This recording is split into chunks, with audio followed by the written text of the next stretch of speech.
We could do the first lower thirds that come in on air.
All right, guys, we're going to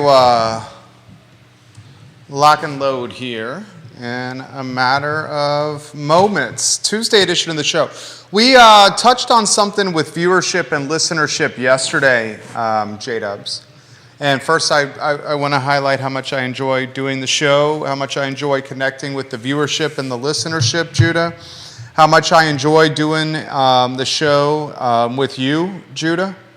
You challenge me in ways not just topic matter, but ways that I think are to the betterment of me as a human personally.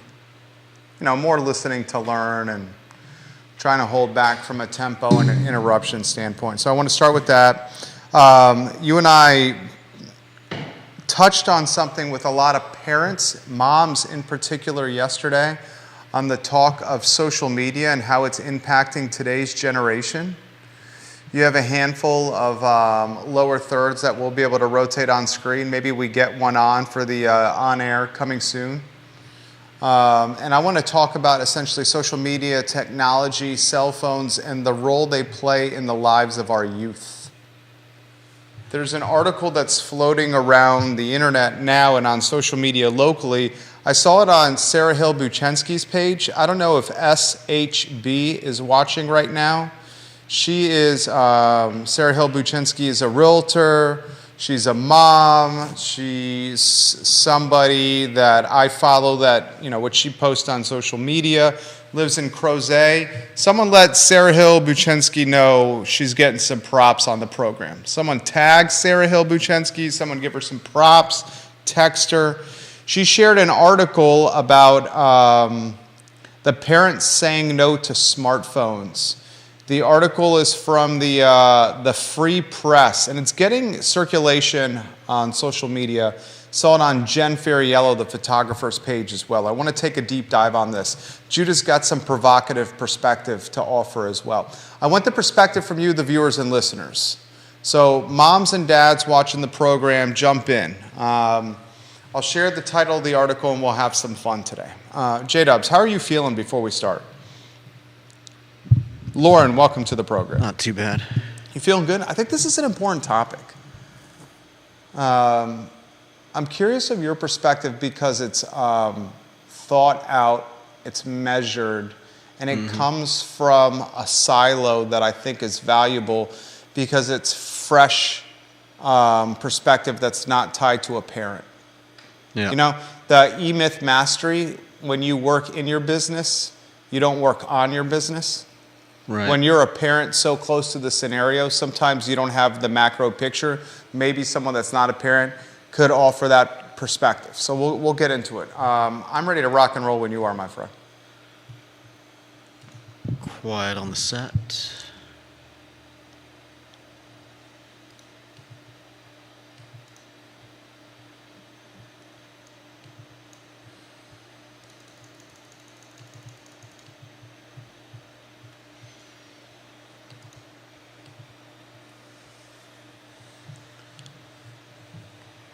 Good Tuesday afternoon, guys. I'm Jerry Miller, and welcome to the I Love CVille show. Thank you kindly for joining us live in our studio in the Macklin building on Market Street in downtown Charlottesville, a city that we adore. We adore it so much, we've named one of our businesses I Love Seaville. And the moniker for the business is representative of Central Virginia in totality. And Central Virginia in totality is this very intimate 300,000 person market that is intimate, that is small town in feel, that is charming, but it's cosmopolitan in culture, in cuisine, and thought and perspective. One thing we try to do here on the I Love Seaville show is just be the water cooler of percolating local ideas. And on yesterday's program, we talked how TikTok in particular was eroding the morality of the youth of today and potentially the young professionals of tomorrow. We talked how cell phones and social media and internet access and ubiquitous communication and connection, while on paper it may seem promising and full of potential, the collateral damage after, say, 20 years of data seems to be pretty damning. And that collateral damage is heads in screens instead of connecting with humans face to face. I can't tell you how many times I walk around areas, and I do it on a daily basis in the squash area, the tennis area, the pickleball area, the athletic area, and I see youth just head down on screens to the point where they're bumping into each other. We saw in the fall of this past year how cell phones and smartphones really created a viral problem for a football player on the junior varsity football team at Albemarle High School with an alleged sexual assault that spread like wildfire from not just Albemarle's locker room, but from hallway and cafeteria in middle school and high school, public and private, all over Central Virginia. It really spread on cell phones and smartphones and social media. So here's the thesis of today. And the thesis of today's show is in part to a link shared yesterday by Sarah Hill Buchensky, lives in Crozet. She's a realtor. Her husband's a loan officer. Have a lot of respect for her. She's a mom. She and her family athletically involved. Her husband, Michael, friend of the program. She's a friend of the program. He's a coach. So they're active on the front lines in sports and in school locally here in Albemarle and in Central Virginia. The link she shared, the parents saying no to smartphones, the source, the Free Press, you can find this online. The headline is, the parents saying no to smartphones, and the source is the Free Press. There's some incredible data in this article that I want to highlight. Data highlighting the impact of social media for 10-year-olds, 11-year-olds, 12-year-olds, 13-year-olds, preteens, teenagers, and youth.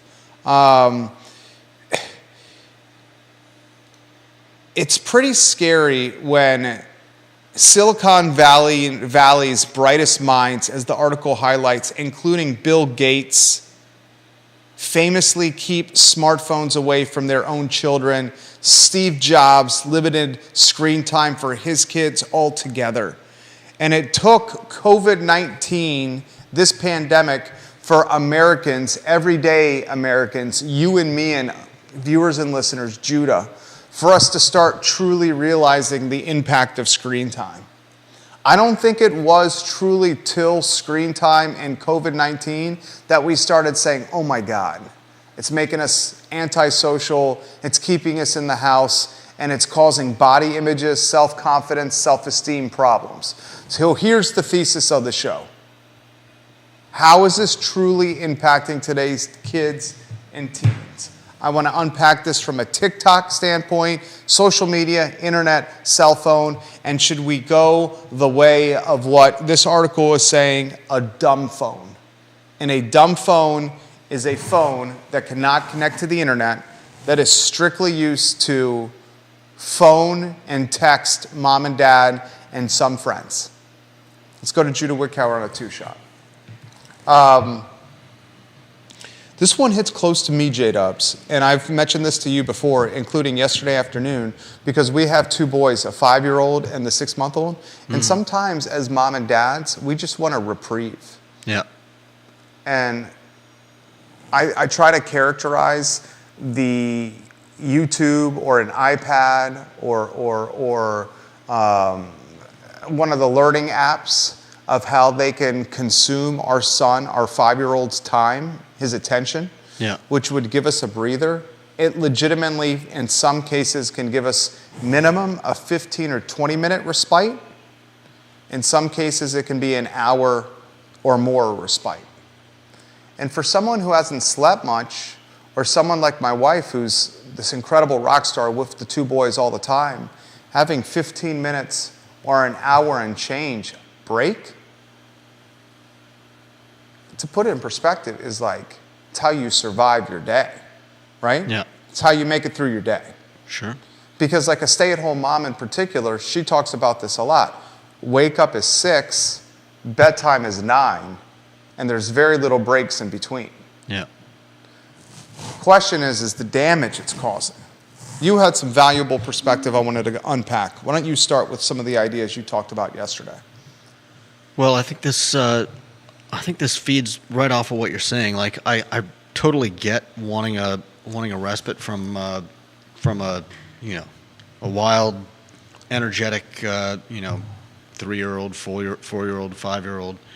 But whatever happened to like going outside? I mean, I know that not everybody lives in a neighborhood where they feel comfortable doing that. But what happened that made our neighborhoods so such scary places?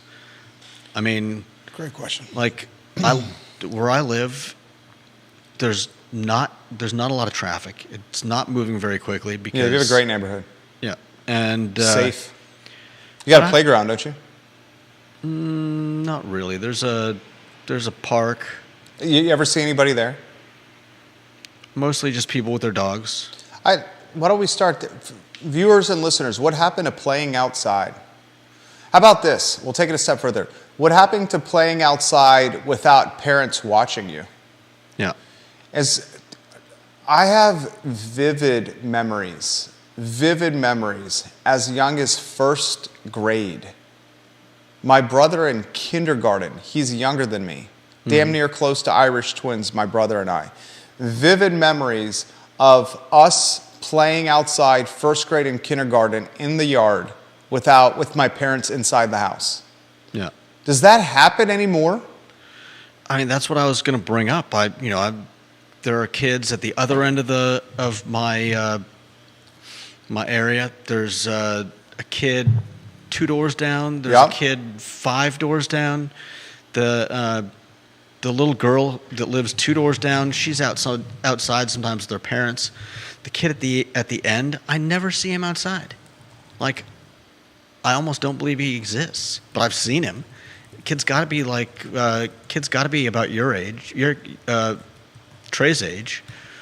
But I don't see him outside. Like, you've got a whole neighborhood, I would think, to run around in.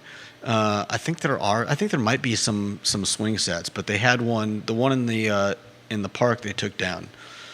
But still, when I was a kid, I was crossing the street to go to the park. I was digging through dumpsters. I mean, I was doing all kinds of stuff. Okay, so that's maybe the first thing we want to highlight. Lisa Costello, hello, she's a mom. MJ Arquette, she's watching.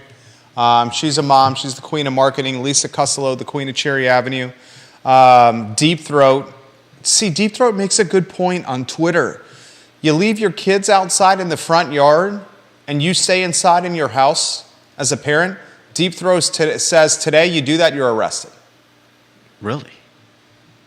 I mean, in some circumstances, that may be neglect. He's exactly right. I had this conversation with my dad. When I was growing, I've had one cavity my entire life. That cavity I got when I was like 9 or 10. when I went to Dr. Morris's office in Williamsburg, Virginia, I grew up in Williamsburg, Virginia, in a neighborhood called Kings Mill. Dr. Morris in McClaw Circle, he was a VMI educated dentist. I wouldn't say he had gentle hands. Let me just say that. He did not have gentle hands. Okay? Did not.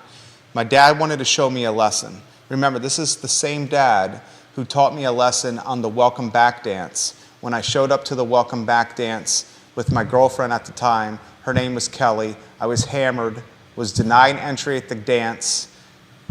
My dad ended up picking me up at my buddy's house, passed out. She was there, dropped her off at 2 in the morning, made me bang on the door at 2 in the morning, wake up her family. Her mother comes to the door in the robe, made me apologize at 2 in the morning for being up, hammered, 17, with their daughter, banned from the dance, then wakes me up the next morning at 5 a.m. to chop and stack wood.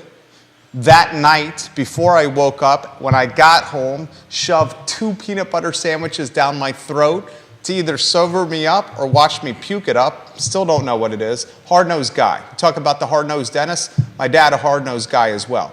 I get the cavity, 2nd or 3rd grade. He says, I'm going to show you a lesson. This is the lesson, he said. You're going to get the filling and the cavity done without Novocaine. That's just cruelty. Okay, so here's the question. You can do that then, 2nd or 3rd grade, the cavity filled without Novocaine. Can you do that today? Follow-up question to that, and you jump in. I can't believe the dentist would even go along with that. VMI-educated dentist wouldn't go along with the hard-nosed father trying to teach the son the lesson about cavities and brushing teeth? I mean, all the stars aligned right there. Never had a cavity again. I learned my effing lesson. I've never had a cavity again. My son had 4 cavities. We found out 3 days ago. You know how much it costs to fill 4 cavities for a 5-year-old? How much do you think it costs to fill 4 cavities for a 5-year-old? Viewers and listeners, how much do you think it costs to fill 4 cavities in Charlottesville, Virginia for a 5-year-old? Seriously, I want you to just throw out a number. 4 cavities for a 5-year-old. How much do you think it costs? $1,000. How much? You say 1,000? Kevin Yancey, how much does it cost? 4 cavities for a 5-year-old. MJ Arquette, 4 cavities for a 5-year-old. Albert Graves, Juan Sarmiento, deep throat, 4 cavities. Lisa Costello, 4 cavities. John Blair, 4 cavities for a 5-year-old. How much do you think it costs? You say how much? I said 1,000. I honestly don't know. Kevin Yancey says $2K. It's $3,900. Damn. That's insane. $3,900. Think about that. And those teeth aren't even going to be around and the rest of his life. It's baby teeth. But as a parent, you're demoralized because your kid has cavities and somehow you let them down because you didn't force or enforce or methodically watch them brush their teeth every night and morning. So you have a sense of guilt. And then you also, as a dad, as the sole bread earner of the family, be like, 4K is a lot of money. I think you can still get cavities even if you brush your teeth. Of course. But the chances are diminished. Are they not? Probably. They're diminished. They're diminished. So here's the point. We got a little off track. Here's the point. The no Novocaine was my dad teaching me a lesson on the first cavity. Would that be allowed in 2023? Probably not. My mom and dad I'm surprised that a dentist would ever go along with that, no matter what the year was. There's my point. In 2023, no dad would be able to persuade a dentist to allow their 8 or 9-year-old son to get a cavity filled with no Novocaine. In 2023, could a mom and dad who have 2 young kids say to their young kids, their boys, leave us, dear God, alone. Get in the front yard. You're driving us crazy. You're causing friction for us as a couple. Please take that crazy energy and take it outside the house. We want to stay inside the house and drink a cold beer in the air condition while you're playing in the front yard and we're not watching you. Can you do that in 2023? I honestly Probably don't not. know. But that's Probably not. That's kind of different. Like kicking your kid out of the house because they're annoying you is a little bit different than just letting your kid, It's the same thing. Okay. The parent asking the kid, or the kids, plural, to go to the front yard to play is as much about the kids playing as it is the parents needing to get away from the kids because the kids are annoying as AF or because they just need a break. I mean, parents, am I right? Does that mean Parents, am I right? Can I get a hallelujah? Does that mean kids aren't allowed to walk to friends' houses? That's another question. There's another question. In 2023, is a child allowed to walk unsupervised to a friend's house? So here's the question Judah Wickhauer asked, and it was a great question. In 2023, are moms and dads saying, my child, I want to be safe, so I'm just going to give them a tablet or my own phone, sitting them down in a sofa in our house, and let them scroll without supervision on social media or YouTube or the internet? Is that safer a scenario than letting your son or daughter, or sons or daughters, play outside in the front yard unsupervised? That is a great question. What is it? I'll stop talking. What is a safer scenario for parents? Moms and dads, this is for you. What is a safer scenario? You telling your kids or your kid to stay inside and scroll unsupervised on the internet, YouTube, or social media on a tablet, or go in the front yard unsupervised and play outside? I mean, that's an entire show right there. I gotta say that I would think that letting your kids play outside is safer than the stuff that's on the internet. And but why don't we do it? Why do we instead prefer, and my wife and I fall victim of this, granted our son's 5, 5's a little young to play unsupervised outside, maybe 7's a little, you played 5-year-old unsupervised outside? We left Santa Barbara when I was 6. Before we left Santa Barbara, I was regularly running around the neighborhood, going across the street to the park. Unsupervised at 5 outside? Yeah. Wow. All the time. And then we got to Los Angeles, and I was even farther afield. I mean, I was going to... The youngest memory I have is first grade. So I was 10 and 4, so that's 9 and 3, 8 and 2, I was 7. That's the youngest memory unsupervised. My brother was in kindergarten, so he was even younger. He was 6. I know for certain my mom felt there was power in numbers or safety in numbers if my brother and I stuck together. And she felt safer with us being together, which I can understand that as well. Here's the thesis of what we're asking. Why do parents feel safer with their kid scrolling unsupervised on a tablet inside a home than playing outside unsupervised in the front yard? Because that's what's happening. And the collateral damage of that is what? Self-esteem issues, body issues. The collateral damage is secrets from parents. The collateral damage is a lack of empathy and human connection. The collateral damage is, frankly, awkward kids. The collateral damage is not getting, not immunized isn't the right word, but when your kids are supposed to play out in the dirt and get, stick things in their mouths and all of that builds up like a natural, I think we wonder why so many kids are having problems with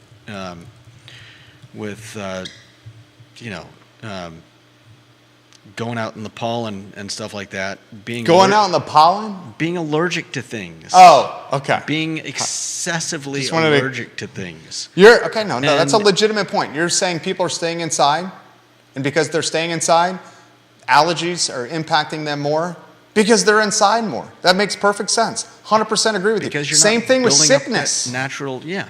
Same thing with sickness. Have you noticed all the kids? Dude, our 6-month-old has been sick his entire life. Our 5-year-old is sick every other day. How many moms and dads watching this program are like, Jesus, our kids cannot get healthy? Whether it's a lingering or persistent cough or cold or something, they're constantly sick. What do you think it's a byproduct of? 2 years and change of quarantining and wearing masks. For 2 years and change, we limited exposure to germs. And now we've uncapped the valve and said, go live. And kids are surprisingly more sick now than they've ever been. We caused that. I'm going to unpack the article. The article Sarah Hill Buchensky shared, Jen Ferriello shared. It's called The Parents Saying No to Smartphones. It's the Free Press is the media outlet. Bill Gates limited what his kids could do on smartphones. Steve Jobs kept his kids off screen time altogether. So much of C-suite in Silicon Valley does not allow their kids on phones. There's a new phone. It's by Gab Wireless. It's a dumb phone. It's $150. It's aimed at children age 5 to 15, and it's loaded only with the essentials, Judah. Texting, calling, and a GPS tracker for parents. They call them dumb phones. Nice. No apps, no social media. Dumb phones. Still has a touch screen, still looks like it. It's called dumb phones. Jeff sends me a text message. I won't use his last name. I respect him and appreciate his anonymity. But Jeff says, my son came home from UVA for Christmas break, positive for strep, the flu, and mono. Oh, yeah. How he took exams is still a mystery. We took today's kids, and for 2 years, we kept them away from germs in quarantine and put them in front of screens. Yeah. We masked them, and we told them to stay inside. And now they're sick, and we're surprised. Yeah. Right? My 5-year-old is constantly sick. Over half his life was spent in quarantine or masked. And we're surprised. I mean, part of being a kid is getting sick because you're around a bunch of kids that are all getting sick and passing it around. I get that. But you know what I mean. Yeah, definitely. I understand. Lisa Costello, that's fair. Judah disagreed as well. She disagreed with what my dad did with the Novocaine and the cavity. I wouldn't do it to my sons. Yeah, that's just... I wouldn't do it to my sons. Like But it was a different mentality.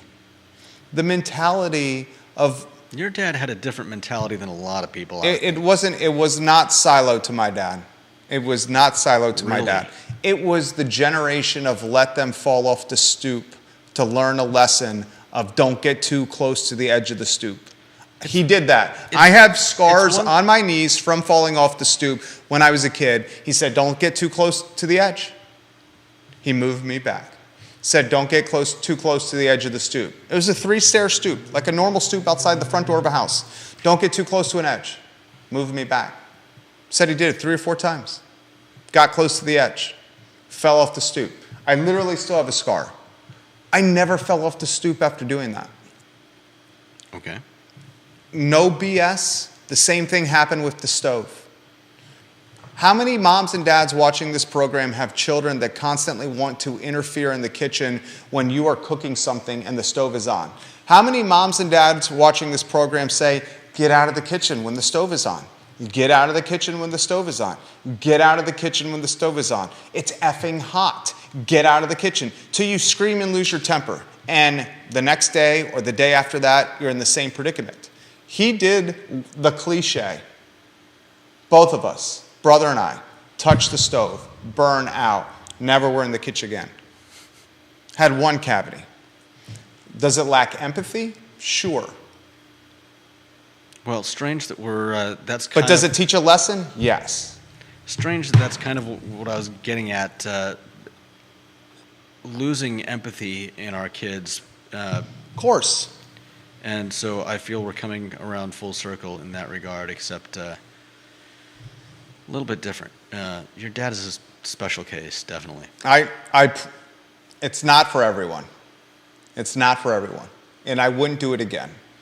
And I don't think you can even utilize these tactics in 2023. Are today's parents softer? I don't think so. We don't spank our kids. My brother and I got spanked. Yeah, I got spanked. I got the wooden spoon, or I got the wooden spoon. the shoe, or the. I got the shoe. The belt. I got the belt. And if we really stepped out of line, Papi Gomez, belt with the buckle. Now that's, again. That's Papi Gomez, my Cuban grandfather. Belt with the buckle.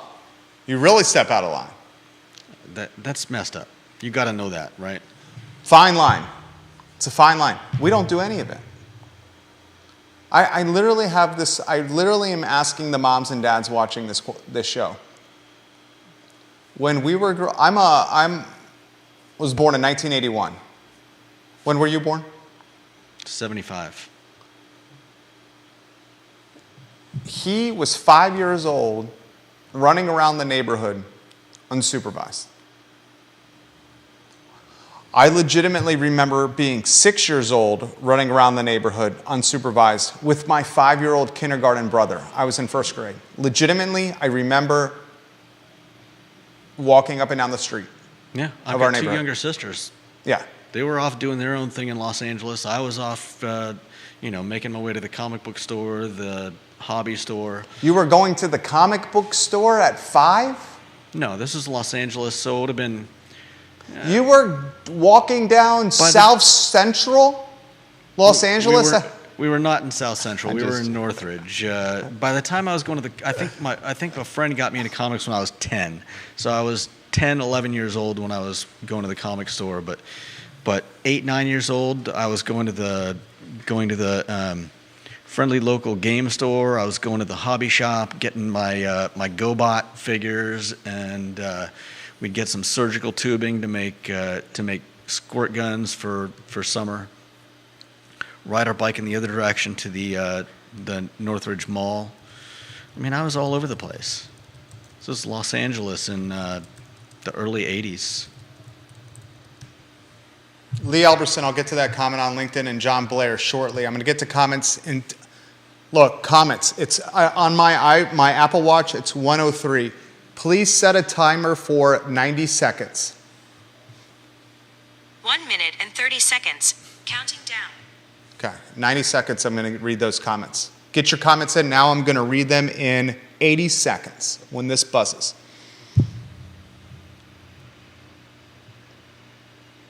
Parents are scared of outside.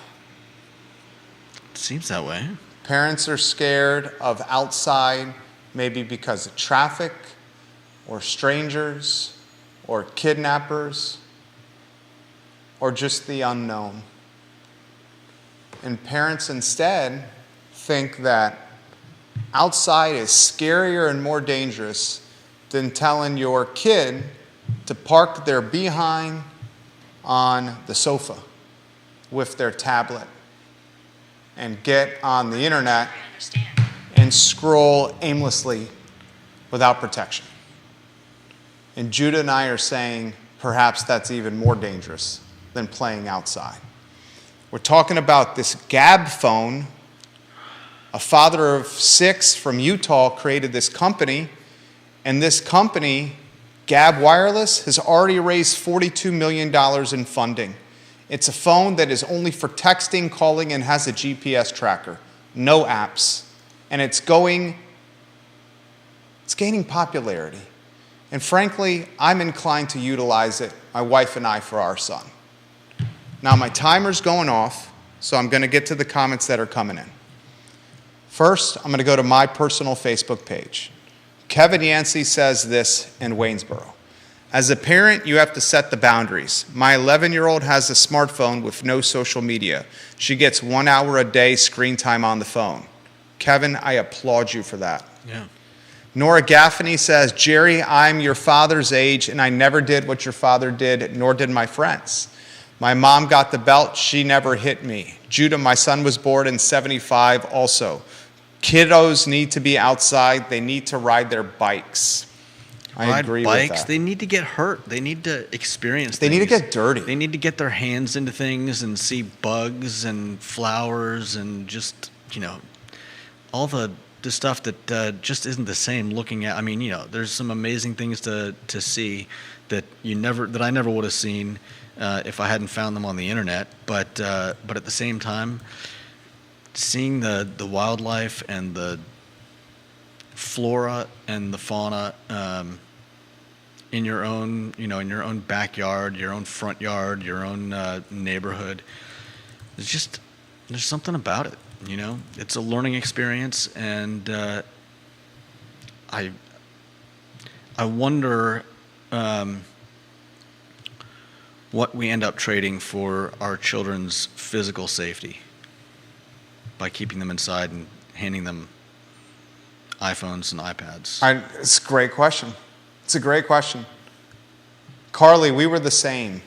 Carly Wagner says, we were told to go play in the woods and don't come inside until it was dark. We ran around the neighborhood and woods, rode bikes all over. I was one of 6 kids in Northern Virginia.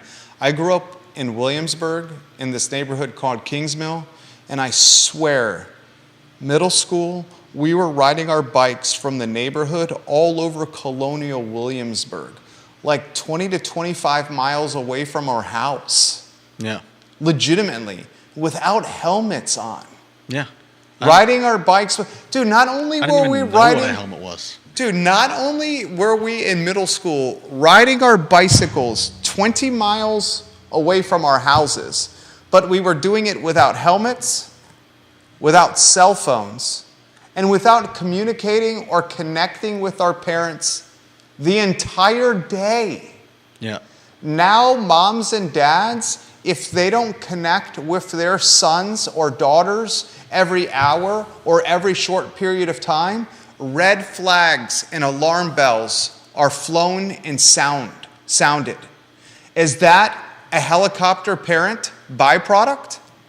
Why, when Judah and I growing up, could we leave the house at 8:30 or 8 in the morning on an 18-speed Huffy? You had nicer bikes than I did. And mine was an 18-speed Huffy purchased at Kmart at the time. And Kmart, when I was a kid growing up, was the hot spot to buy bikes. That's when Kmart was the spot, dude. Kmart used to be so cool. Kmart used to have Little Caesars pizza parlors inside them. And you could go into Kmart, you could buy an 18-speed Huffy, you could buy a nice Wilson leather basketball, you could get a Head tennis racket, you could get a Franklin baseball glove, you can get some Adidas soccer cleats, you can get a Nike baseball cap, and then you could walk away with some crazy bread and a rectangular pizza. Is anyone Only at surprised- Kmart, ladies Is anyone and gentlemen. surprised that everything Jerry got at Kmart has to do with sports? I played a lot of sports. I still play a lot of sports. Only at Kmart can you get a rectangular pizza and some crazy bread and a boatload of athletic equipment. 18-speed Huffy, I think at the time was like $60. We got one big gift every birthday and one big gift every Christmas, and that's it. But I was able to ride an 18-speed Huffy when I was in middle school in the early 90s at 8:30 in the morning, 20 miles away from my house, not touch base with my parents until dinner time. When I came back at 6 p.m., I rode the Huffy on roads that didn't have sidewalks with cars going 45 miles an hour by me without a helmet on. And there was never any problem. Well, And today, if you allow your middle school kid to ride an 18-speed Huffy 20 miles away from your house without a cell phone, next to roads with cars going 45 miles an hour, and you don't touch base or connect with your kid until dinner time, 12, 8, 10 hours later, you go to jail. That's got to be fake. You go to jail for neglect. I don't believe that. Dude, viewers and listeners, if you let your 10-year-old or your 11-year-old kid in Tuesday, May 23rd, 2023, if you let your 11-year-old kid take an 18-speed bike at 8:30 in the morning and say, don't come back till 6 p.m. at night, you don't need a phone and don't connect with me and you don't need a helmet and I don't care what road you ride on, you don't think those parents would go to jail? I find it hard to believe. Would those parents go to jail? Attorneys? Anyone? You don't think those parents would go to jail? I can't imagine that they would, but I could be entirely wrong. I honestly don't have any measure of this. But Albert Graves, it sounds insane to me. Albert Graves, thank you, says, our family's 1 hour of daily screen time is the I Love Seville show. Oh, man. Thank you, Albert Graves. Do you honestly think a kid could leave today at 8:30 in the morning and not come back till 6 p.m. at night and ride a bicycle all over Charlottesville next to roads without a helmet on, and those parents of that kid not have Child Protective Services called on them? CPS would be on that family like white on rice. But having Child Protective Services called on you is very different from going to jail. Sarah Hill Buchensky is watching the show right now. Sarah Hill Buchensky, the article you shared yesterday from the Free Press has really got me thinking and has been the foundation for today's show. She's got an article, Sarah Hill Buchensky, on her Facebook page that literally is the foundation for the program. Carly Wagner says someone would call CPS or your kids would be taken away. She says you can get your kids taken away from you for leaving them in a running car when you run into 7-Eleven to buy something for 10 minutes and the car is running. I mean, it's the wussification It's the wussification of parenthood. It's the wussification of parenthood, dude. It's the wussification of parenthood. Early 90s, a kid, me, could have one cavity and a dad could convince a dentist to fill that kid's cavity, he was 9, without Novocaine. And the dentist would do it in the early 90s to teach the kid a lesson that would never happen now. You could never ride your bike now. Your dad should have gone to jail for that. Jerry, that should not have happened in the 90s or in any decade. Okay, let me tell you this. For you to wave your finger and say, my dad should go to jail, that's wrong. The first person that should go to jail for that would be the professional that did the work. Not the dad that persuaded the professional that he's paying, the licensed professional whose credentials are on the line. That's the person you should be waving the finger to, not the dad. I would wave my finger at both of them because not the dad. Both fairly equally guilty of some pretty heinous behavior. Dozens of people on the feed saying their parents did similar things. I literally have made legitimate cases of, in the early 90s, parents being able to persuade a VMI-educated dentist to fill their 9-year-old's cavity without Novocaine. You and I have both highlighted how our family units utilize spankings, wooden spoons, and belts for behavioral problems. You and I have both highlighted that at 5-year-old you, 6-year-old me, we were all over our neighborhoods in our respective towns, unsupervised, without connecting with parents. I literally did a case study of me in middle school riding a bicycle 20 miles away from our house without a helmet and a cell phone on a road that had no sidewalk or shoulder next to cars going 45 miles an hour. None of this stuff would be allowed today. It's the wussification of parenting. And the wussification of parenting has resulted in this. This is what the wussification of parenting has resulted in. Stay in the house in the air condition with your tablet and scroll the internet aimlessly, and I'm not going to watch what you're doing. And the byproduct of that is awkward kids, text neck when you're always looking down, sickness running prolifically because we're not interacting with each other like we should. God knows what kind of violence. And this article Sarah Hill Buchensky shared, listen to this. This is effing ridiculous. Listen to this. I'm going to read straight from it. Where's the part on pornography? Hold on one second. Okay, here it is.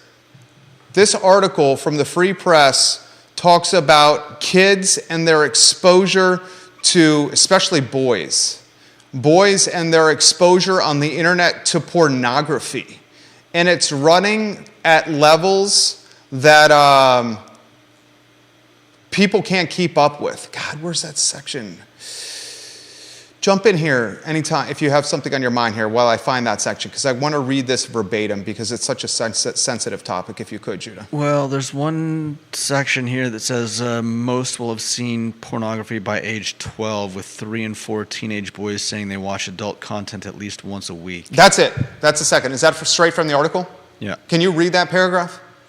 At 13, Jet is part of a small but growing minority group of holdouts. By age 12, 7 out of 10 American kids own a smartphone. They also spend about 8 hours online a day, inhaling TikTok trends, toggling between texts, and turning their daily lives into Snapchat and Instagram content. Most will have seen pornography by age 12, with 3 and 4 teenage boys saying they watch adult content at least once a week. I mean, Jesus. Yeah. Right? I'm scared of outside, Johnny. The world's too scary, Johnny. Johnny, you can't go outside. You're not going to ride your bike, Johnny. You get kidnapped and then run over by a car. And Johnny, you're not going to play with your soccer ball in the front yard, Johnny. You're not going to ride your bike, Johnny. You might get hit by a car, Johnny. Johnny, you might get kidnapped. You're not going to play outside, Johnny. Johnny, the neighbor's scary guy. Nope, Johnny. Johnny, take your tablet. Sit on the couch. I don't care what you watch. Just stay on the internet. Read or watch whatever you want. But don't go outside. Just don't go outside.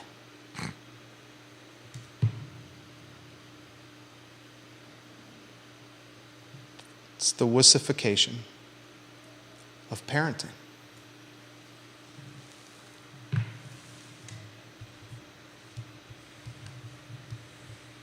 Prove me wrong. And you know what? I'm falling victim of it myself. We're leading the charge. We're leading the charge. Truly leading the charge. Making our living doing this. Paying my mortgage doing this. You're paying your mortgage doing this. Kids might be on a tablet right now watching YouTube. Eating some ramen. Maybe some chunks of strawberries and some grapes. And a juice box. Okay. Maybe it's Blippi on the screen. You know what kids watch these days? You know what kids watch on YouTube these days? Kids watch other kids playing video games. It's freaking crazy. I don't even understand it. And I sound like an old man dinosaur. Today's children legitimately want to watch other children play video games and offer commentary of them playing video games. So like the kid will put on a headset, set up YouTube or Twitch, and live stream he or she playing video games to his or her YouTube channel. Yeah. And other kids watch them play Call of Duty. What the actual... Does anybody that's watching this program understand that behavior? today's children want to get on YouTube and watch other children play video games? Can anyone understand that? What the actual you know what?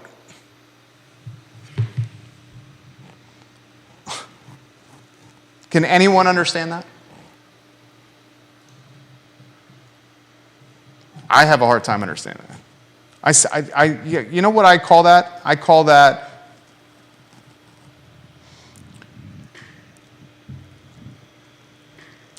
sad. I call that sad. All right. So, anything you want to throw out there, and I'm going to get to some more comments. Katie Pearl, I'm going to get to your comments. KTP, I value your comments, KTP. I'm going to get to them. Anything you want to throw in there? Yeah, I think what worries me the most is how this affects morality and empathy. Amen, brother.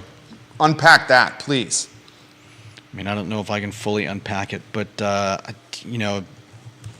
12-year-olds having access to pornography is going to perhaps objectify how they see women. If you're 12 and you have access to a phone unsupervised and you're seeing porn stars, women, today's porn stars, women, they're caricatures of actual women. The 2023 porn star, and I'm not belittling or demeaning or throwing shade on sex workers. I legitimately have no problem with the sex worker profession. The only problem I have with the sex worker profession is when minors are exploited or impacted. As long as the sex worker profession is between consenting adults, I don't give a rat's ass who's doing what to who. I could care less. Who's doing what to who, and in what position, and in what way, and in what hole. I could care less. As long as it's consenting adults. But if it's a minor seeing a 2023 porn star, that minor who's got a brain that's still shaping will see this porn star and eventually think this image on screen is what a woman should look like for himself as a partner or in life. And that's effed up. That is effed up. Because that's actually happening. A 12-year-old, an 11-year-old, or a 13-year-old, multiple days watching video pornography? Judah? You and I aren't even therapists or psychologists or any kind of medical doctors. We know that's a serious problem. And all this shit hits more now because I'm a dad. And my kid is 5. And I fall victim to him just staying on YouTube. One of the best things we ever did was delete adult YouTube, thank God, and only put him on kids' YouTube. I didn't realize that until maybe he was 4. There were times when he was on Big Boy YouTube, until we deleted Big Boy YouTube, and we'd set him up with Blippi. This guy makes like $50 million as a caricature of him, as a clown, legitimately creating digital content online. He's got a YouTube channel, sells ads. You get the game. Create content, sell ads around it. Literally $50 million being this character, Blippi. I would set him up on Big Boy YouTube so I could get a break, watch Blippi. Next thing I know, he's 3 or 4 clicks down the YouTube algorithm, and he's watching Avengers, the actual movie on YouTube. And I'm like, what the hell is going on? And then he'd have bad dreams. And then we'd be like, good God, delete Big Boy YouTube and only do kids YouTube. Did you know they have that, parents? We found out the hard way. We won't make that mistake with number 2. Did you know they had kids YouTube and not only a Big Boy YouTube? I mean, is kids' YouTube any better? Kids' YouTube, at least your kid's not watching a rated R movie while you're hard-boiling eggs or unloading the groceries from the car or walking the dog. At least with kids' YouTube, he stays within G-rated content parameters.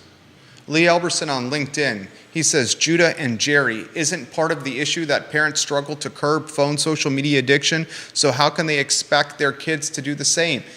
Great question. Yeah. Pot calling the kettle black. That's what Elberson says right there. Right. And part of the reason I know Jerry, you're flabbergasted and dispirited and demoralized that your son is using social media and YouTube, yet you spend 10 hours a day on it and make your living and pay your bills. Hypocrisy. Got a point? Right? Sure. Watch us do it. They think it's okay. You're right? I didn't mean to cut you off. I apologize. I'm getting a little passionate here. This is like a therapy session for me. Legitimately. Are you billing me $2.95 an hour? I wish. Can my wife come and sit over there and you just referee? That'd be a hell of a talk show right there. My better half across from the table for me, you sitting in the middle. Tell me how you really feel. Jesus, it's scary. John Blair says, in my humble opinion, the issue is not YouTube. It is the 24/7 aspect of YouTube. I had an active childhood, but I watched cartoons for an hour or so a day after school and on Saturday mornings. So did I. When we were growing up, that was the only time that content for kids was available. That's true. Mm-hmm. YouTube is fine if you limit it to an hour a day, but the problem is that it's available 24/7. It becomes a crutch for parents. I don't exempt myself from that statement. Love that, John Blair. Love that comment, John Blair. I already responded to that comment. I'm going to respond again. John Blair, love this comment, dude. Just responding again. Just because it's easy for us, man. It's easy for us parents.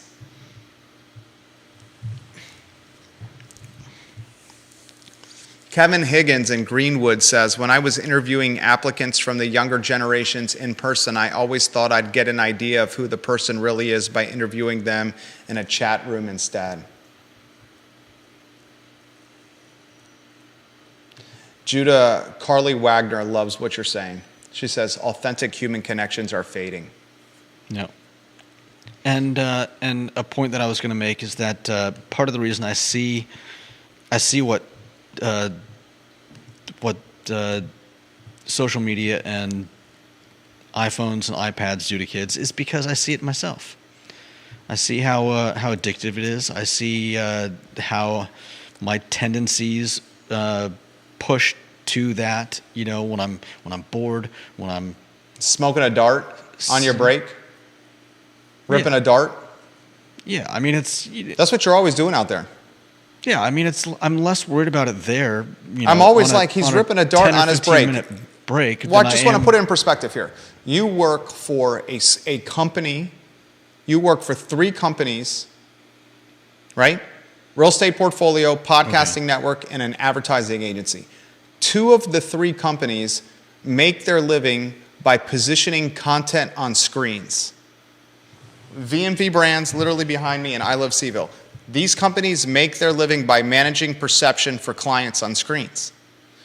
On your breaks each day, you choose, when you take a break from a company that is all about screens, to go outside and rip a dart and use your phone and get on the screen.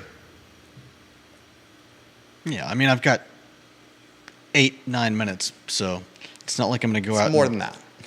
But go. Okay, all right. That's minutiae. But that's what you do, right? I want to put this in perspective, and it's not just you.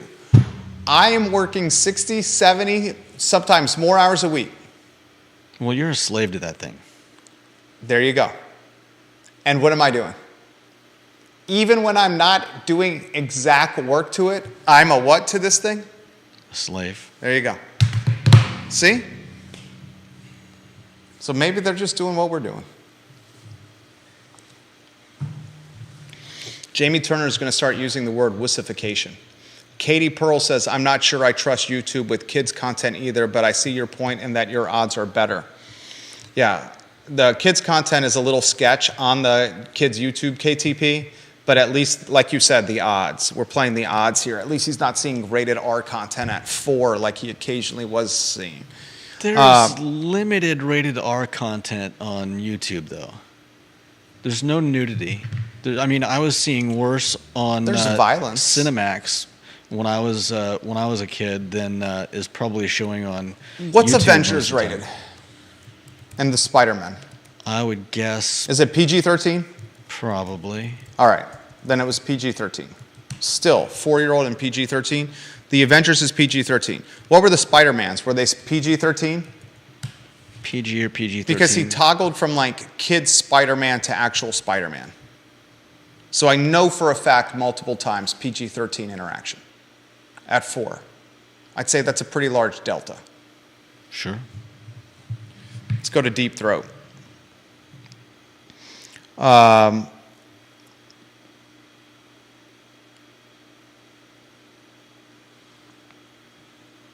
We send our kids outside in Montana. Then they come in and say, we saw a bear run across the field. Now my wife wants them to carry bear spray, which is probably more dangerous than the bear, but less dangerous than TikTok. Fair enough. He also says apparently Virginia passed a law to make it less legally risky for parents to let kids play outside. It's called Reasonable Childhood Independence Law. Nice. That's great to hear.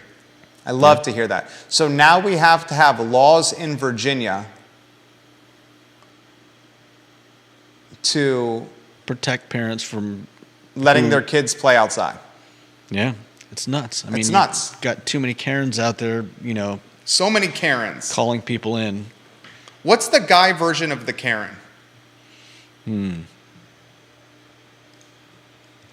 I know there's the Karen. And don't you feel bad for anyone named Karen? That their first name has now been turned into the moniker of a sourpuss and a complainer and a moaner? I mean, a Karen is basically someone that is constantly bitching and moaning, right? Isn't that what a Karen is? Kind of. I think it's A more privileged, bitching and moaning, complaining person. I think it's more about inserting their inserting their own. How do I put this? Inserting their feelings, inserting their wants and desires into everyone else's life. I think it's that imposition that really, really makes a Karen. It's like there's this lady. I'll be walking to my car after work, and we usually don't go through the park. I've usually got Liza off the leash because she just follows me. She'll run ahead a little bit, but she'll wait for me. And at one point, I stopped over by some benches. I was probably half a block from Court Square, and this lady, who I think she and her dog both need some serious psychiatric help. She's like yelling at me, asking, "Is your dog on a leash?" And I'm just like, "What? Why are you? What's your deal?" I wasn't going near her. In fact, as soon as I could, I continued heading towards my car with Liza. And it's like, really? Karens are, I think, more about... and apparently the male version of a Karen is Terry or Ken. I don't think there's a particular... Kevin Higgins said, don't say it's Kevin. Ginny, who is watching on Twitter, Kevin, that was funny. Ginny, here we go. Kevin Yancey says the Karen version for the male is Ken. Yeah, I saw Ken. Here's an article you that guys. says the male version of Karen, aka Kevin. Sorry, Kevin. It's Kevin? The male version of Karen is Kevin? all too real. But I think... I don't think there's a particular answer here.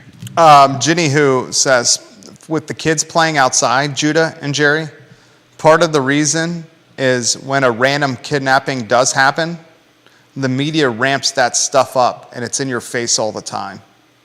She also says, I know a number of homeschoolers, our family included, who have had neighbors report our kids and us for being outside playing during school hours. Dude, that definitely happens, There's dude. a Karen for you. That definitely happens.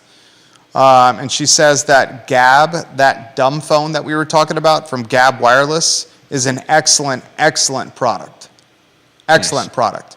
Ginny Who, I love when you watch the show, especially on Twitter. We appreciate your support, Ginny Who, and Deep Throat, and Dylan's Rule. Keith Smith watching on Twitter. He's literally watching on an airplane, literally the show as he's flying out of the country. Bill McChesney, hello. Welcome to the broadcast.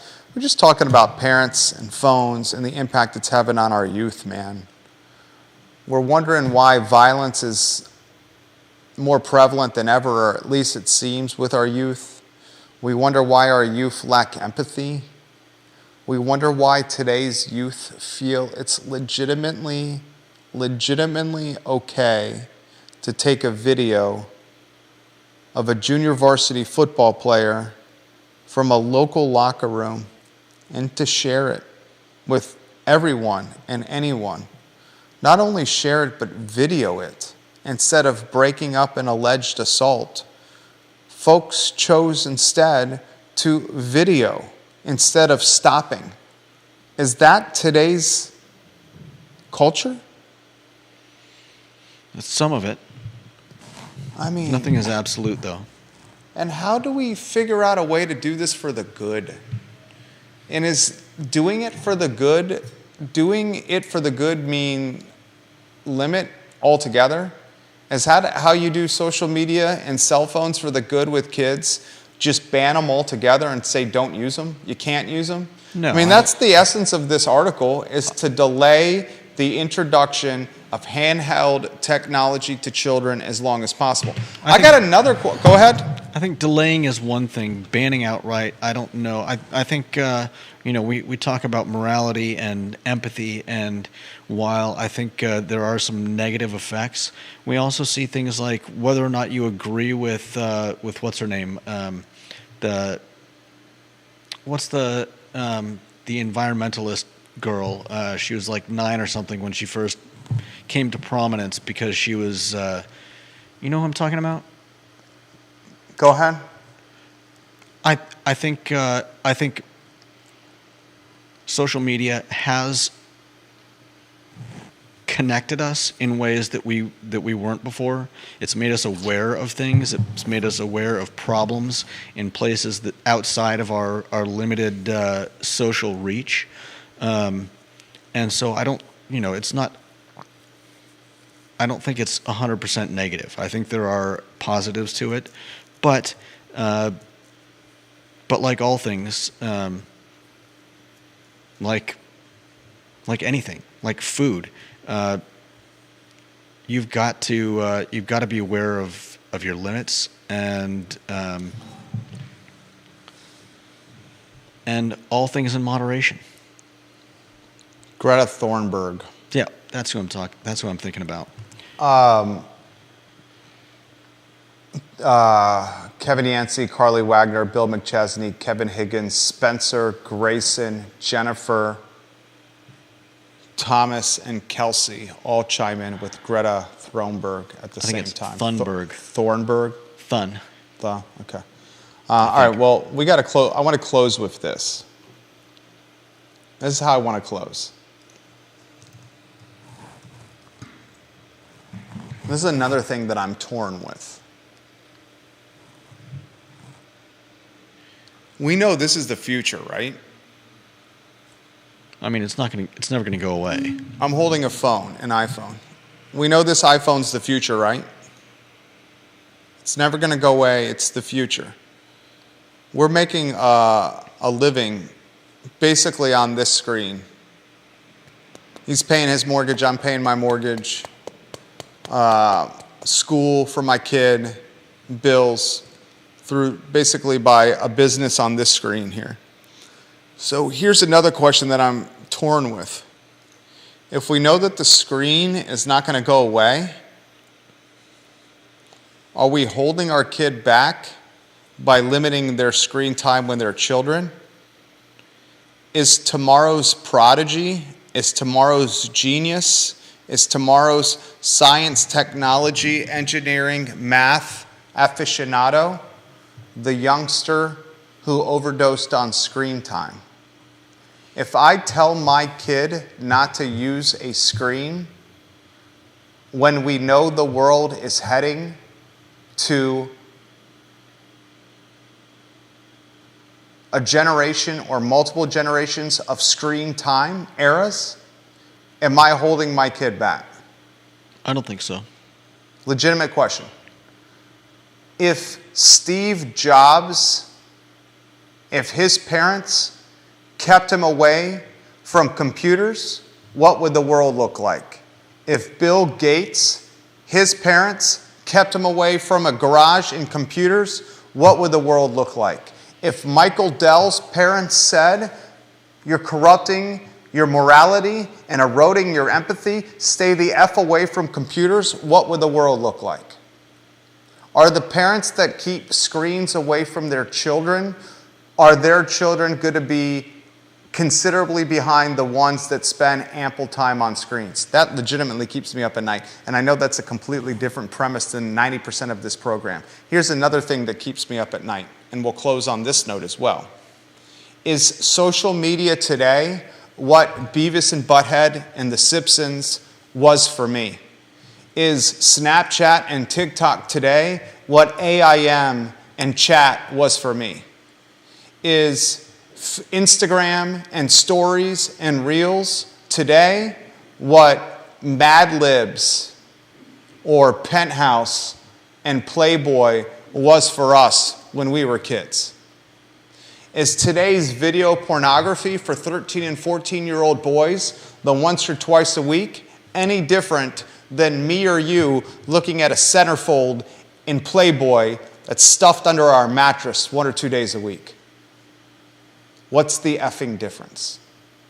That's the I Love CVille show on a Tuesday. Judah Wickower and Jerry Miller.